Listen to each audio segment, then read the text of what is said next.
murakoze cyane. Ikintu nabasaba abantu bankunda n'abantu bakurikiye kino kiganiro nuko batera inkunga mu mahope. Yego.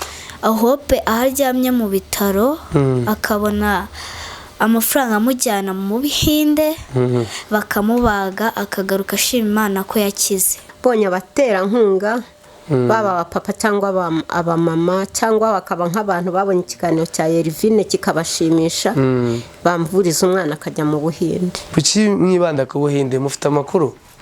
Impamvu twibanda ku Buhinde nuko ariho nyine ngo babaga umwana avutse nta gitsina afite akagaruka gifite. Bamaze kumubaga inshuro nyinshi kuva avutse ko amaze kugera mu myaka 17 ngira ngo bakajya bamubaga bakamushyiramo sonde yihagarikiramo kuko nubundi urebye ni umuhungu ariko yagiye kwihagarika yihagarika nk'abakobwa. Twabashije gukora ubutabazi bw'ibanze cyane ko mama we twamusuye dusanga aryama hasi nta matera yararagaho. Imana yagiye kunda kutubwira ngo tujye dutera intambwe imwe izindi 99 ngo izadutera idusanga.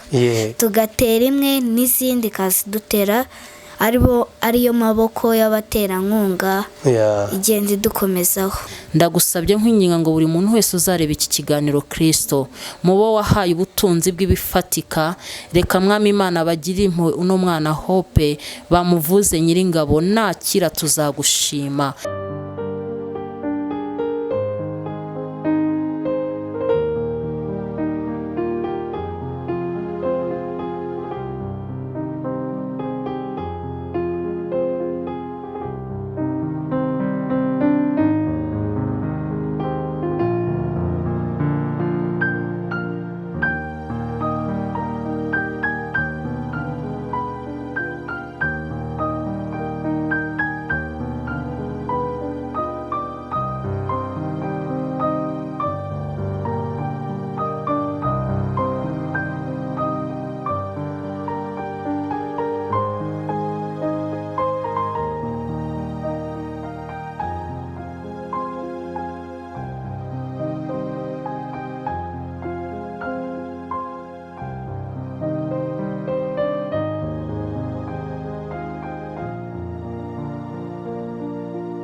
Tubaye ikaze mwese abari mu Rwanda, abari Burengerazuba, Iburasirazuba, Amajyepfo n'Amajyaruguru, abari mu mahanga mwese tubaye ikaze. Turi kuri channel ya Isheja Ndahiro Elvine. Ikaze mwese, turi kumwe n'ababyeyi hano, turi kumwe na mama Elvine, turi kumwe na Elvine ndetse n'umubyeyi uri hariya. Ni karibu cyane mama Elvine, mumeze mute? Turashima Imana. Mwongerejwe, mumeze neza? Tumeze neza, turi amahoro. Elvine nawe ameze neza? Umeze neza, kutavuga cyane Elvine? Meze neza. Yes, tubahaye ikaze rero. Mbere yuko dukora ikindi kintu cyose reka dusabe mama Elvine kugira ngo tuganire, abanze aturagize Imana, hanyuma tuganire n'uwo mubyeyi muri kumwe. Ni karibu. Mana mu izina rya Yesu Kristo, uri Imana ikomeye, uri Imana igira neza. Tugushimiye uburinzi n'imbabazi zitangaje byabanye natwe kuva mu gitondo kugera amasaha. Hari benshi bamaze kugera hacecekirwa, hari benshi ubuzima bwabo bwarangiye, ndetse hari n'abaryamye mu bitaro, ariko twebwe turi amahoro. Ushimye ko tugera amasaha turi amahoro n'uhabwa icyubahiro. Mwami Imana rero tukweretse ibiganiro tugiye kugirana n'uyu mubyeyi. Ndagusabye nkwinginga ngo ubane natwe, tubishyize mu biganza byawe. Reka Mwami Imana tuyoborwe na Mwuka Wera. Turaritse Data Imana n'Umwuka Wera baze kubana natwe. Cyo duheje n'imbaraga z'abadayimoni mu izina rya Yesu Kristo. Duheje imbaraga zose z'umwijima mu izina rya Yesu Kristo. Ibiganiro tugiye kugira Mwami Imana, ndagusabye nkwinginga ngo reka abazabireba bizagira icyo bibahinduraho, abazabireba bizabakore ku mutima bagira icyo bakora, kuko uri Imana ishobora byose. Tuzi neza yuko ukorera mu bantu, udakorera mu nyamaswa. Ndagusabye nkwinginga ngo Mwami wanjye, ndakwinginze buri muntu wese uzareba iki kiganiro Mwami Imana, uzamuha umutima wo kugira icyo agikoraho kugira ngo Mwami Yesu imirimo wadusigarije hano mu isi ikomeze kwerekanirwa mu bwoko bwawe. Ngaho utangirana natwe uze gusozanya natwe, ni mu izina rya Yesu Kristo tubisabye twizeye, amen. Amen. Murakoze cyane. Mera Elvine mikrofone mubaze ibibazo nka 2 hanyuma dukomeze. Elvine umeze neza? meze neza. Amasomo ameze gute ku ishuri? Ameze neza. Ngo uri kwiga? Yego. Uri kwiga. Okay, tugusanze uvuye ku ishuri, tugusanze mu rugo. Umubyeyi muri kumwe wamudusobanurira gute? Niye mpamvu ari hano? Murakoze cyane. Uno mubyeyi turi kumwe yitwa afite umwana witwa Hope.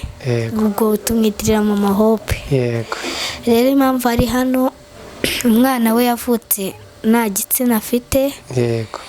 Nyine niyo mpamvu dushaka kumukorera ubuvugizi akabona abamutera inkunga, umwana akajya mu Buhinde akamubaga.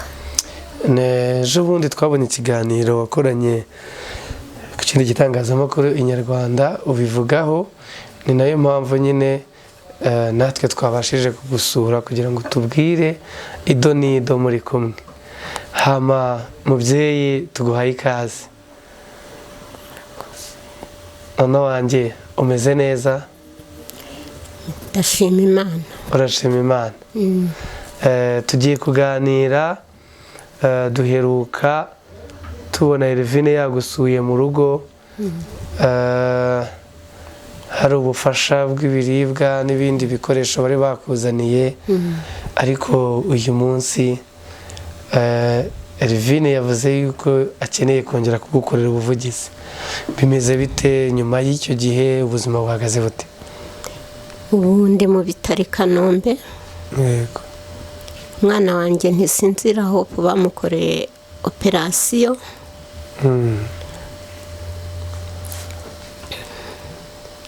Biranga ntibyagenda neza kubera ubukene, kubera ubushobozi buke, simbasha kwishyurira umuti, simbasha kwishyura ibitaro, ndetse n'ibyo ntatinye kuvuga. Nta nubwo bagusora utabonye ubwishyu, undimo amafaranga menshi cyane. Twabonye amafagitire agiye atandukanye abantu bagiye bishyura. Harimo amafagitire y'ibihumbi 150, ibihumbi 70, ibihumbi 50. Ibyo byose bibaye muri iyi minsi mikeya cyangwa umaze iminsi myinshi mu bitaro? Nagiyemo mu kwa 4 mu bitaro i Kanombe, umwana wamukorera operasiyo. Biranga. Urebye ngiye ikintu ndimo gusaba, sinzi wabasha kubwira abanyarwanda dusubiye inyuma gatoya cyangwa n'abakurikiye ikiganiro, ese bamukoreye operasiyo imeze gute ku muntu utararebye ikiganiro cya mbere? Bamukoreye operasiyo bafunga igitsina, yavutse ntacyo afite, atagaragaje, nta gitsina cyari cyaje inyuma. Baragisohora, basohora igitsina gabo, ubwo ni igitsina cy'abahungu. Baramukorera operasiyo. Iyi ni nk'inshuro, nge navuga ko ari nk'inshuro ya 80 bitewe naho nagiye nyura. Bamubaga byanga. None nabwo ibyo bamukoreye byaranze, naho haracitse aho bari badoze. Ndi umukene udafite ubushobozi, Imana izi. Oya, kuba uri umukene, Imana yo mu ijuru ifite ubushobozi, ifite n'uburyo yabigenza, kandi twizeye yuko Imana izagira icyo ikora, umwana wawe akavurwa agakira. None wowe se wizeye yuko ibyo bintu bishoboka? Nge nizeye ko bishoboka, ariko ndimo ndasaba babasha kunyumva, harimo namwe mwansuye ko nsaba ko bonye abaterankunga, baba abapapa cyangwa abamama, cyangwa bakaba nk'abantu babonye ikiganiro cya Elvine kikabashimisha, bamvuriza umwana akajya mu Buhinde. Manuraho mikoro gatoya. Bamvuriza umwana akaba yajya mu Buhinde, bakamubaga rimwe akaba yakira. Yego, wowe urifuza yuko hari umugira neza waboneka akagufasha ukabasha kuba wajyana umwana kwa muganga mu Buhinde cyangwa n'ahandi hafite ubushobozi bwisumbuyeho, suko abaganga bacu batavura, ariko wowe icyo wifuza ni uko umwana wawe yabona ubuvuzi bwa burundu agakira. iyi ntacyo batakoze i Kanombe n'ahandi nabanje kunyura. Yego. iyi buhategereje, hari izindi mbaraga zibura. Numvishe ngo abandi iyo bagiye mu Buhinde bamukorera operasiyo rimwe akaba yakira. Turizera yuko abantu badukurikiye, abari mu Rwanda, abari mu mahanga, turi gukora iki kiganiro kugira ngo turebe yuko uyu mwana yabasha kuvurwa agakira, kandi hamwe no kumusengera, hamwe no kumufasha. Uyu munsi niyo mpamvu tutamuzanye mu kiganiro kuko we ari kwa muganga, ariko turizera yuko Imana izahagurutsa umuntu umwe akabasha kumukorera ubwo bufasha kandi agakira. Nawe ndizera ko ariko wizera Mama Hope. Amina, niko nizera. Niko wizera. Hanze amaso iri mu ijoro. Uhanze amaso iri mu ijoro. Amen. Elvin, aguhe mikoro nawe. Uri mu gikorwa cyo kuvugira Hope kugira ngo abone umuntu umwe cyangwa babiri Imana yakoresha agakira. Niki wasaba abakunzi bawe n'abantu bazakurikira iki kiganiro? Murakoze cyane. Ikintu nabasaba abantu bankunda n'abantu bakurikiye kino kiganiro nuko batera inkunga mu Mama Hope. Yego. Hope aharyamye mu bitaro akabona amafaranga amujyana mu Buhinde bakamubaga akagaruka ashima Imana ko yakize. Yego. Ese bakubwiye yuko mu Buhinde ufite amakuru ko ariho yakirira, cyangwa agiye yajya muri Amerika, yajya mu Bwongereza, ahantu hose haba ibitaro? Kuki mwibanda ku Buhinde? Mufite amakuru? Impamvu twibanda ku Buhinde nuko ariho nyine ngo babaga umwana avutse nta gitsina afite akagaruka gifite. Wow. Yego. Nukuri Imana iguhe umugisha abantu bakurikira Elvine. Elvine ni umwana ufite ibikorwa byivugira, yagiye akorera abantu benshi ubuvugizi, kandi Imana tuyibona ikora ibitangaza. Elvine, wizeye yuko uri bubone abantu 2-3 bari bufashe Mama Hope? Yego. Urabyizeye? Yego. Kemera Mama Elvine mikrofone nawe agira ikintu atubwira. Mama Elvine, ni karibu, tuguhaye ikaze. Mama Hope mwamubonye gute? Wamutubwira gute? Twabonye we kubera ukuntu umwana we ameze, kumubaza ibibazo byinshi biramugoye. Wowe Mama Hope umuzi gute? Bimeze bite? Murakoze. Mama Hope ukuntu muzi, yabonye ikiganiro Elvine yakoze kuri Mugisha amusabira ubuvugizi. Yego. Baza kutureba mu rugo kugira ngo nabo Elvine abashe kubakorera ubuvugizi kubwo ikibazo cy'umwana wiwe. Nawe yavutse gutyo nta gitsina afite, baramubaga. Bamaze kumubaga inshuro nyinshi kuva avutse, ko amaze kugera mu myaka 17 ngira ngo, bakajya bamubaga bakamushyiramo sonde yihagarikiramo, kuko n'ubundi urebye ni umuhungu, ariko iyo agiye kwihagarika yihagarika nk'abakobwa. Ubwo rero kuko iyo agiye kuri toilette kuri toilette yihagarika nk'abakobwa kuko igitsina afite ntago gicamo inkari. Bacyari mu nda bagisohoye, nanone nticyagira imbaraga kugira ngo hacemo nyine inkari nk'abandi. Ubwo rero Mama Hope aje kutureba atubwiye ibibazo byiwe, twumva biraturenze. Cyo narakoze, naramuganirije, ndamuhumuriza, mubwira ko hari impamvu Imana yemeye ko umwana wavuka gutyo, kandi Imana imufiteho umugambi. Imana ntigikora ikosa, ifite uburyo yamuremye, kandi mubwira ko hari igihe Imana iziyerekana igakora imirimo ikomeye umwana w'agakira burundu. Imana yamuremye ibizi. Rero icyo twakoze nkanjye na Elvine n'abakunzi ba Elvine, twabashije gukora ubutabazi bw'ibanze, cyane ko mama we twamusuye dusanga aryama hasi, nta matera yararagaho. Ikindi nta byo kurya, urumva kuva abyara yabaye mu bitaro bya Muhima, agenda azenguruka mu bitaro byinshi bitandukanye bitewe n'uburwayi bw'umwana we. Ntago yagiye abona uburyo ashobora kwita ku buryo yashaka ubuzima hanze, ahubwo we ubuzima bwe nubwo kuba mu bitaro n'umwana we. Cyo twakoze, twamushyira ibyo kurya, tumushyira n'ibyo kuraraho, turangije turamusengera tumubwira ko Imana izamugirira neza. Yego. Ubwo rero nibwo umwana we haje inzobere i Kanombe ziza gutanga ubufasha. Umwana we wajyayo guhera mu kwa kane, ngira ngo nibwo bagiye, niba atari mu kwa hagati aho ngaho mu bitaro. Yego, biberaga mu bitaro. Bakajya bampamagara, kurya ni ikibazo, bakampamagara ko ntawe ubageraho mu bushobozi buke mfite, nabona 2 nkaboherereza, nabona 3 nkaboherereza. Nkababwira ati reka dusenge Imana izagira gute, izaca inzira. Ubwo rero nibwo yongeye kugaruka aravuga ati rero ndabona bikomeye, umwana wanjye ntago ameze neza. Niba Erivine nk'uko asanzwe akorera abandi ubuvugizi, yakoreye Mugisha ubuvugizi, Mugisha ubu ngubu babona ukuntu Mugisha ameze, nanjye mwamfasha Erivine akankorera ubuvugizi, nkareba ko umwana wanjye byibura yagira gute, yabona umuntu umuvuza bikarangira. Ati kuko nanjye urabona ukuntu ameze nk'uwacanganyikiwe bitewe n'ibibazo na situwasiyo. Kuba mu bitaro udafite ukugemurira, kuba mu bintu udafite mu bitaro udafite amafaranga yo kwishyura, nk'izi fagitire zose hariho iriho 157, hariho iriho 74,483, hariho iriho 58,689. Izo nazo nabagira neza ngo bagenda bazishyura. Iyi ngiyi iriho amafaranga 100 na bingahe.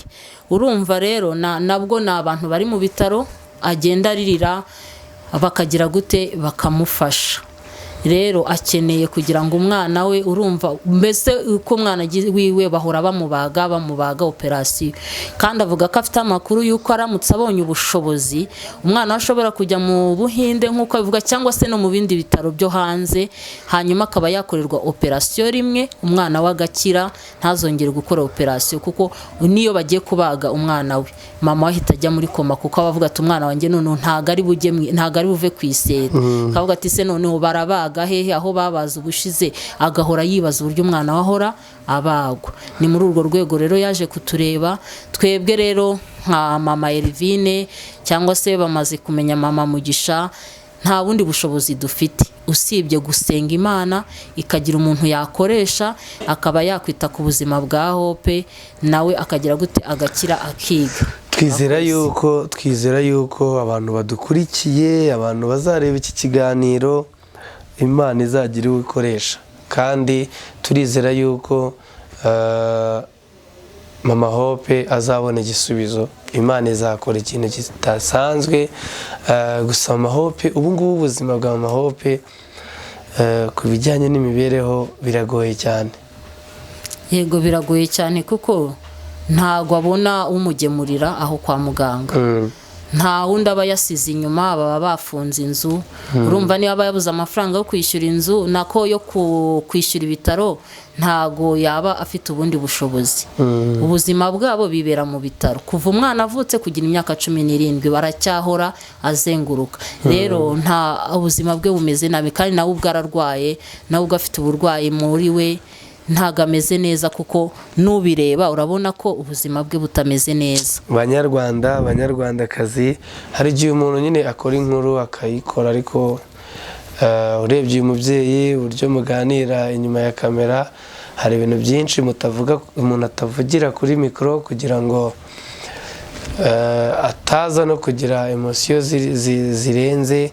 Ariko umuntu uri burebe iki kiganiro yabasha kugira icyo akora, kandi twizeye neza yuko iyo ukoze neza, bajya bavanga Abanyarwanda ngo ineza uyisanga imbere. So mama Hope, mama Hope mikoro gatoya, ubu ugiye kujya kureba umuhungu wawe, waba wamusigiye nde? namusize bwira mugenzi wanjye ngo amundebere, ko n'abaganga baba bazi ko aba ari mu nka sosiyare. Ko nabonaga nta kundi nabigenza. Wavuze uti reka ngende n'ubundi nta bundi buryo. Kuko basigaye badufungira mu bitaro, ukabona rwose birababaje cyane. Ukagera ku rwaje, ukagera ku buri cyo wishyura, ukagera ku buri cyo urya, nabwo ntihagaze, ukagera ku buri sabune, birababaje cyane. Oya, Imana izabikora. Waje kureba Erivine. Amen. kugira ngo agukorere ubuvugizi, ariko Elvine nawe ni umwana, ndakeka nta bushobozi afite buhagije, ariko icyo nizera ko Imana ikorera mu bantu yakorera mu nzira watekereje ya Elvine, umugisha ukaboneka. Wifuza yuko rero abanyarwanda bwa nyuma dusoza bagukorera iki? nifuza ko bantera inkunga bakamvuriza umwana. Yego. Ko biragaragara ko ndi umukene, biragaragara igihe nagendeye imbaraga mfite umutima, mfite umuvuduko, ndarwaye cyane, mbese nanjye numva nta minsi 100 mfite, cyangwa se Imana ikayongera ko nishobora byose. Amen. Bizakunda. Ngiye ndumva ntashaka kubaza ibibazo byinshi, ahubwo mpera Elvine nawe atubwira ikintu kimwe. Elvine, Mama Hope yavuye i Kanombe. Yego. Aza kukureba ngo muvugire. Yego. Niki wasaba abantu nanone ko aribyo navuga, kubona abantu bagufitiye icyizere, abantu benshi muri komenti bagenda bandika Elvine, iyo turebye muri komenti z'ibiganiro wakoze, hari ababa bandika ati ubagurira amakayi, hari ababa bandika ati natwe dufite abantu barwaye, hari ababa bandika komenti zigiye zitandukanye. Ibyo bintu wumva uzabishobora gute? Kubera Imana, njya nkunda kuvuga ngo kubera Imana izabidufashamo, ariko nanone ikintu nasaba abantu bankunda cyangwa abantu badukurikira cyangwa abantu bakunda mama wanjye ariwe Mama Mugisha, ikintu nabasaba ni uko batera inkunga Mama Hope. Hope aho arwariye nawe akajya mu Muhinde bakamubaga, nicyo nabasaba, Imana ikanabaha no kumugisha, ikabaha kumugisha. Yego. Amen. Ese wowe wumva iyi gahunda nukomeza gusabira abantu ubufasha, hari igihe abantu binangira imitima akanga gukora, kandi nawe uri muto nta bushobozi ufite, mama wawe nawe ntabwo afite, papa wawe nawe nuko, urumva ntabwo uzacika intege ukabireka? Ntabwo uzacika intege, ababyeyi banjye, kuko Imana nibanza hagakurikiraho ababyeyi baba barakubyaye. Yego. Imana ifasha umuntu wifashije. Yego. Wenda Imana yaha papa wanjye akazi keza, mama akamuha akazi keza, tukabona n'abandi baterankunga benshi. Imana yabidufashiyemo, kuko Imana yagiye kunda kutubwira ngo tujye dutera intambwe imwe, izindi 99 ngo izadutera idusanga. Tugatera imwe n'izindi kazidutera, ariyo maboko y'abaterankunga igenda idukomezaho. Yego. Yego. Elvine, noneho ubu ntabwo wumva ufite mu mutima? Yego. Ntabwo ufite. Rero tubwire inkunga ukenera, ni inkunga imeze gute? Se wifuza amakampani yonyine ko yaza gusura, cyangwa buri muntu yatanga inkunga ye uko ingana? Bimeze bite?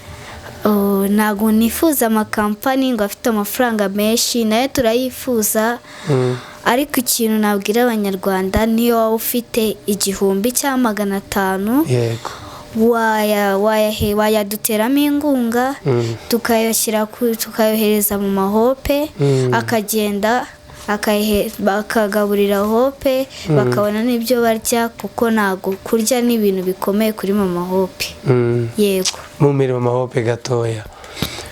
Mama Hope, Elvine avuze ku kijyanye n'imibereho. Nakoze. Numva nyine nanjye biragize, wavuze kuri kwa muganga nta wundi muntu mubana, kwa muganga hari igihe abazabagira neza bakabaha ku byo bazanye, wowe imibereho yo mu bitaro ikomereye gute? Imereye nabi, kuko ubu ngubu i Kanombe baragaburira umuntu ufite umushinga wa patinasi, akarere kishyurira, mbese na farishi. Kurya ni ibibazo, nk'uwagira inkunga n'uwagira 1000 cyangwa 500 yantera inkunga. Yagutera inkunga. Nukuri, kandi twizeye ko abantu bakurikiye iki kiganiro umuntu ufite 1000, ufite 2, ufite 500, ufite 100,000, ufite miliyoni, ufite miliyoni 100. Turabizi ko Imana ifite ubutunzi bwinshi kandi ubutunzi bwayo bubitse mu bantu. Wadufasha ugafasha uyu mubyeyi ugafasha uyu mubyeyi ubuzima bwe nawe bukamera neza, kandi uko zagaruka aje gushima, turabizi neza uko mwagiriye neza, uko mwagiriwe neza, ineza muyisanga imbere. Reka rero Mama Hope tugushimire ko wabanye natwe. Nimba nta kindi kintu wabwira abadukurikiye. hari ikintu nibagiwe nabwira abadukurikiye babasha kumva iki kiganiro. Ndashimira ababyeyi ba Elvine Yego. baje kuntera inkunga ndara hasi, bazana n'abanyamasengesho basengana n'abandi n'inshuti zabo, bangurira ibyo kurya ko bashoboye, bampa icyo kuraraho, Imana ibamugisha, bampa icyo kwicaraho. Ndabashimira cyane, basanze icyo gihe inzara yaratwishe tuneganega. Ndabashimira kandi mbasabira ngo Imana izongere ibahe imbaraga y'umuntu wamuhaye uramuhata, icyo nongeragaho. Amen. Kandi Imana ijye ibaha umugisha, isubiza aho bakuye. Hereza Mama Elvine. Mama Elvine, hari umuntu wareba iki kiganiro akifuza gutanga inkunga, Mama Hope nta telefone afite ko yatubwiye, ndakeka arahari nawe arahibereye, kandi ni Elvine uri kumukorera ubuvugizi biciye muri Elvine Foundation. Siko bimeze? Yego. Turifuza rero yuko mwatanga nimero y'abantu bashyiraho ubufasha bwa Mama Hope, hanyuma mukazabumushyikiriza, ndetse yaboneka n'umuntu mukamufasha uburyo procedure yo kujya mu Buhinde. Njyewe niziye yuko Hope ari bubone umuntu umutwara mu Buhinde. Sinzi niba nawe ubyizeye.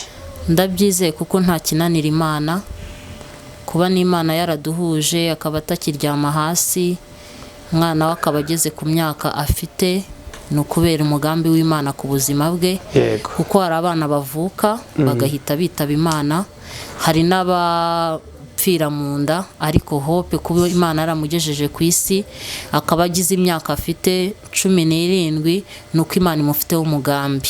Rero twizeye ko nta kinanira Imana, ni Imana izura n'abapfuye, Imana izamugirira neza. Rero nimero Mama Hope nta nimero afite, uwamushaka yazaza kundeba, tukajya no kumusura ahantu bari. Nimero ni 0782 920 118. Amazina ni Tuyishime Josiane. Wayisubiramo? 0782 920 118. Amazina ni Tuyishime Josiane. Abantu mwakenera Mama Hope mwazaza kundeba tukamusura aha umwana arwariye, cyangwa se no mu rugo iwe tukamusura, tukagira icyo dukora, kandi imirimo dukora tuzi neza ko tukiri mu isi Imana izayitwibukiraho. Wowe buri muntu wese mu bushobozi afite igiceri cy'ijana, 500, 1000, nta nkunga iba ntoya. Nabo bafite amafaranga menshi cyane bibaye byiza, turabakeneye kugira ngo Hope abe yakorerwa operation rimwe, areke kuzajya ahora bagwa buri gihe. Murakoze, Imana ibahe umugisha. Turabashimiye abantu mwese mwari mukurikiye iki kiganiro, tubasaba kugira ngo mukomeze mushyigikire Elvine mu bikorwa bye ari gukora. Turabasaba kujya kuri channel ya Elvine yitwa Isheja Ndahiro Elvine, afite TikTok nayo nuko ni Isheja Ndahiro Elvine, afite Instagram, afite n'izindi mbuga zose Elvine nkamubona. Mujyeho mumutera inkunga, mukomeze mumushyigikire, channel ni iyanyu mwese, aho muva mukagera mu musapoting. Kadusebe Mama Elvine yongera dusengera Imana hama dusoze. Mana mu izina rya Yesu Kristo, uri Imana ikomera, Imana igira neza, niwe butanga bugingo, niwe murengezi w'ubugingo bwacu, niwe dukunda, watumenye tukiri insoro mu nda z'aba mama, none tugeze imyaka tugihumeka umwuka w'abazima, nuhabwa icyubahiro. Twari mu gikorwa cy'ubuvugizi, twari mu gikorwa cy'urukundo, ariko Mana niwe dushize imbere nk'uko Elvine yabivuze. Mwami Imana, duteye intambwe imwe, reka izindi 99 zo zitere, ushyigikire umugambi wacu Nyiringabo Imana, ndagusabye nkwinginga ngo buri muntu wese uzareba iki kiganiro Kristo, mubo wahaye ubutunzi bw'ibifatika, reka Mwami Imana bagire impuhwe uno mwana Hope, bamuvuze Nyiringabo, nakira tuzagushima. Ndagusabye nkwinginga ngo urebe buri muntu wese umukore ku mutima, ari abari mu gihugu cyacu, ari abari ku yindi migabane yose. Mwami wanjye, ushigikire uyu mwana Nyiringabo, nabona ubutabazi buturutse mu ijuru. Mana, ndagusabye nkwinginga ukomeze kuturengera no kutuba hafi, kugira ngo uyu mubyeyi atuze umutima, uyu mubyeyi nawe aruhuke. Imyaka azengurutse ni myinshi, ariko Mwami tuzi neza ko hari umurwayi wakijije amaze nk'imyaka 38. Rero Hope Mwami ntago arayigezaho, turakwinginze ngo ushyireho iherezo kugira ngo Mwami Imana Hope akire, uyu mubyeyi nawe atuze umutima, yicara aruhuke, kugira ngo Mwami Imana imirimo yawe ikomeze kwerekanirwa mu rukundo rw'abana b'Imana. Turacecetse rero, ntuceceke, komeza uganze kandi utegeke muri byose, ni mu izina rya Yesu Kristo tubisabye twizeye, amen. Amen.